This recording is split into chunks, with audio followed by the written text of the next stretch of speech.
Hello guys, এটি আমার late night আউটিংয়ের দ্বিতীয় পর্ব।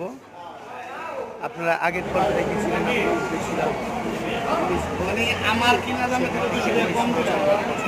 আপনি যদি এখন আমাকে ভিজিট করেন আবার